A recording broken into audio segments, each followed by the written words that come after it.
2 weeks ago, the Israeli military targeted you and other senior Hamas leaders right here in the Qatari capital. How did you and the other senior officials survive that attack? I think it is a miracle because the rockets are very close to us. We are under target, and it was all the rockets were directed to the place, but we are not in the place which was targeted. Alhamdulillah. It struck a different room, is what you're saying? We are in a different place, yes. Maybe they have misinformation about the situation. The target is so heavy. They launched more than 12 rockets against the office of Dr. Khalil, and they destroyed completely. They killed 5 people there. It was a brutal attack on us. So I think it was long and very strong message to us and even to Qatari that we are not interested in negotiation. We want to kill, we want to destroy, we want to assassinate. This is our own policy to handle the whole situation. Do you feel safe in Doha? No one can be safe. Israel, I think that is a country of terrorism, a country of a state of horrific action, genocide. They want to kill and to kill and to kill to prove that they are the super power in the Middle East. So no one can give guarantees that Israel could not do it again here in Qatar or do it in other places. When you were targeted, at that moment, you and other senior Hamas leaders were reviewing the latest ceasefire proposal from the United States. 2 weeks later, where do ceasefire negotiations stand now? Everything now is frozen. Frozen because that Israel is not interested in negotiation. They are not interested now to have good contact even with Egypt or with Qatar or to achieve a peaceful agreement for the ceasefire in Gaza Strip. So how do you view the United States' role and specifically President Trump's role going forward in these negotiations, in the process of ending the war? And we suppose the United States to be honest and a neutral mediator. The Americans, they lost their credibility. All the time they support Israel on the account of the Palestinian people, and they never fulfill their promises. This is the problem of the Americans. They could not prove that they are honest and neutral mediator. This latest American proposal calls for you to release all the hostages, living and dead, in exchange for thousands of Palestinian prisoners, an immediate ceasefire, and the start of negotiations to end the war. Why not take that deal? Look, I think we have to now to reach a comprehensive deal. We want to finish the war. I know, but I'm asking you about the specific American proposal, if you could answer. We first of all, we insisted to go to the comprehensive deal, to retain all the hostages, either alive or dead. And we said frankly, we can return them in 24 hours. But Israel, they refused. You know, the main... Well, they have conditions for ending the war. Their conditions are Israel's conditions for ending the war. They want Hamas to be out of power, and they want Hamas to disarm. Are you willing to abandon power in Gaza and lay down your weapons? Look, first for the power in Gaza, the authority in Gaza, we have an agreement with all Palestinian factions and even with the Egyptians. And I think that the Egyptians, they play a good role and send this proposal to different countries and even approved by the Arabic League that, okay, we can have a technocrat, we have kind of neutral and professional committee for ruling Gaza. Okay, we finish it. Regarding the disarm of Hamas, I think we have to understand very well that the arm of Hamas is a legitimate and legal weapons which used all the time against occupation. It is not a terrorist weapon. But are you willing to disarm if it is in the context of a process towards building a Palestinian state? If there is a Palestinian state, we'll be part. We will be engaged. We will be the entire world, with all due respect, sir, the entire world is saying they want no role for Hamas in post-war governance of Gaza. Look, do you disagree with that? We agree. Yeah, no, we agree for a neutral committee to rule Gaza. We have no problem. Right. So, and as part of that, Hamas will play no part, according to the Arab League, according to President Abbas, according to the United States, according to France. Let me also to explain that this is a Palestinian issue.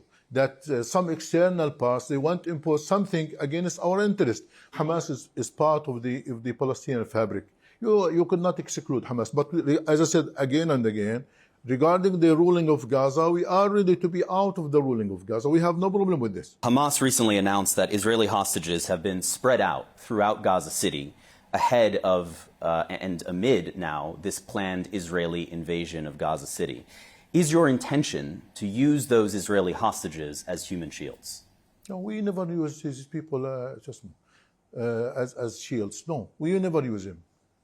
All the time we explain that we as Hamas, we use these people, or we deal with people according to the Islamic principles and according to the Islamic values. But it was quite clear in the statement from the Al-Qassam brigades, which I think this is a false accusation against all. This is a statement from the Al-Qassam brigades, Hamas's military wing. They said that in order to deter this Israeli military invasion, they are placing Israeli hostages strategically. The hostages are spread everywhere.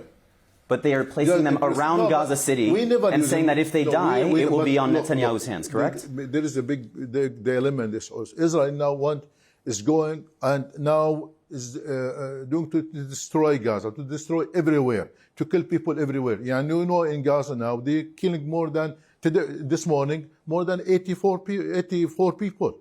Yesterday, about 109 people were killed. In the last months, more than 3,000. I understand. People and when I speak with, and when I, sir, when how I, can you, with all due respect, how can you stop this? With all due respect, when I speak with Israeli officials, I press them on all of these questions. I'm speaking with you right now, and I'm asking about Hamas's role. And Hamas just announced that it is holding these Israeli hostages in strategic locations around Gaza City, moving them above ground, while Israel is carrying out an invasion. Is the intention? Hang on. Is the intention to use these hostages as a human shield? Israel should stop targeting the civilian, should stop targeting or to collapse the towers, or to destroy the towers everywhere. Now you know they send some technology to destroy all homes in Gaza, all towers in Gaza. What do you want to do after that? What Israel is doing now, as I said, they want to demolish the whole Gaza, to destroy every hospital, mosques, schools, even churches, everywhere. How can you stop this madness in Gaza? How can you stop these atrocities in Gaza? It has been nearly 2 years now since your organization, Hamas, carried out the October 7th attack, killing nearly 1,200 people, most of them civilians. It unleashed the deadliest Israeli military response that Gaza has ever seen. More than 65,000 people have been killed in Gaza, tens of thousands more injured. Gaza has been decimated. Do you accept any responsibility for triggering so much death and destruction? Look, to me, this is a big story. Now, the history did not begin on October 7. We spent 78 years under the occupation, under the humiliation, under oppression, under repression, under killing, under displacement. Now, why a war just focus on October 7? What before October 7 is a result for the October 7. I understand what you are saying, that there is history that happened before October 7th.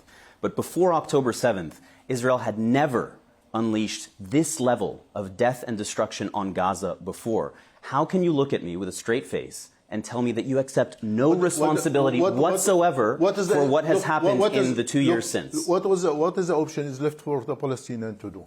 Yeah, and we waited for. I'm not asking you that. I'm asking you, sir, with all due respect, I'm asking you whether you accept any responsibility for the death and destruction that has followed since October 7th in Gaza. This is the first time that Palestinians have shown sacrifice in this Israeli-Palestinian conflict. Since 1948 till now, 100,000 people were killed, 100,000 Palestinians were arrested. But what gives you the right to decide that Palestinian women and children should be sacrificed on the altar of your resistance? No, all the time we are sacrificing, we are fighting, not Hamas, Fatah and People Front, Democratic Front. But I am asking you about the civilian deaths in Gaza, and what gives you the right to decide it's a price worth paying. That child can die. It's okay. Because it's in order to fulfill our resistance. As Hamas, we are fighting for the interests of the people. We don't want our people to be killed. We don't want our people to suffer more and more. I think now, look, you know what is the benefit of October 7 now? Now, when the award now, if you look to the General Assembly yesterday, when about 194 people opened their eyes and looked to the atrocity, to brutality of Israel, and all of them, they condemned Israel. We waited for this moment for 77 years in order to open their eyes to say that there is occupation, there is suffering of the Palestinian people, and we should end this occupation. I think this is a golden moment for the world to change the history. I think that now the world is a change. The history has changed now. Sir, you were just saying that as a result of October 7th, you are seeing millions of people marching in the streets, you are seeing countries recognize Palestine as a state, you are seeing legitimacy for your people. And I am asking you whether the price that Palestinian people have paid so far was worth it. I know the price is so high, but I'm asking again, what is the option? It's worth what is the option left to the Palestinians? You know what? We waited for a peaceful process, for a peaceful means since 1993, since Oslo Agreement till now. But I think we got a big zeal. Let me show you the words of your people. Okay, these are people in Gaza, and I want you to hear, because your own people in Gaza say that you do have responsibility for the situation there. I'd like to show you this. رسالتنا لحماس أنه كفى مقامرة ومغامرة بنا. كفاكم يعني أنتم منفصلون عن الواقع. Please watch. This is not it. There's more. I have seen this video. Sir, yes. There is more. I have seen this video. I would like you to, there are three people here. I would like you to hear their voices. I know people are suffering. There are some people blame Hamas. Why will you not listen to the voices of Palestinian people in Gaza? Look, I know. This is not the whole story. I know because this is because of the Israeli crimes in the Gaza Strip. It seems that sir, it seems that you don't want to hear the voices of people in Gaza who disagree with Hamas or who want to see Hamas removed from power. But now, why won't you listen to their voices? All the world, listen to me. All the world said yesterday in the General Assembly that October 7 is not a justification for Israel to commit genocide, to kill civilians. But I'm asking you to respond to what these people are saying. These people who want Hamas to surrender, lay down its weapons, and leave the Gaza Strip. What do you say to them? No one asked Hamas to surrender. We will never surrender. We will never surrender. Some of these people are asking Hamas to lay down their weapons and leave Gaza. These people under abnormal circumstances. We put him under target and killing and massacre. What do you expect for people to say? But many people would say, if you look at history, if you look at wars that have been fought, where overwhelming military force has been brought to bear, where tens of thousands of civilians have been killed, that you, as the adversary of Israel in this case, that you have a responsibility to do your part to end the suffering. And that would be to lay down your weapons. We are working to end the suffering of people. Yani, Hamas was launched in 1987. All the time you are working for our people, not in October 7. Before that, all the time we are fighting and doing for the interest of our people. Now, the reaction of the occupation, in brutality, in killing and massacre, you put this responsibility in the shoulder of Hamas? I'm not putting all the responsibility on the shoulders of Hamas. I'm asking you whether you have any responsibility in this regard. We are responsible to save our people, to protect our people, to do anything. Top Israeli officials say that Israelis cannot be safe unless Hamas is destroyed, right? That's their perspective. That if Hamas is allowed to continue to exist, that you will carry out October 7th style attacks again and again as long as you remain armed. Are they wrong? We want to end the occupation. Are they wrong? We want to end the occupation. Who is the danger in this Israel? It's not Hamas. Hamas never, for example, acting against Egypt or Qatar or Saudi or American or British. I think we are against the occupation.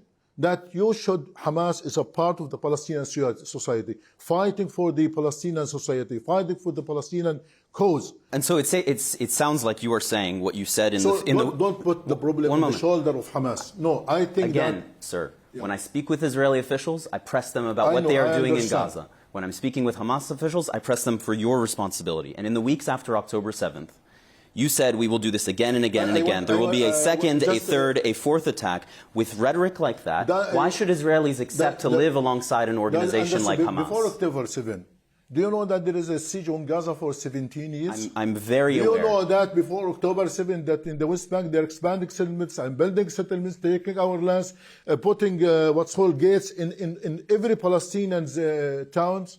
So I think that October 7 is not a justification to do that, to kill and to commit massacres against the Palestinians. My final question to you. How does this war end? I think it is easy. I think Mr. Trump and the world could ask the Netanyahu in order to stop the war, to stop the genocide in Gaza. Do you have any confidence that he will do that? I don't know. I think we tested them many times, but I think it is not easy to trust Mr. Trump or to trust the American administration. All the time they put the glasses of Israel.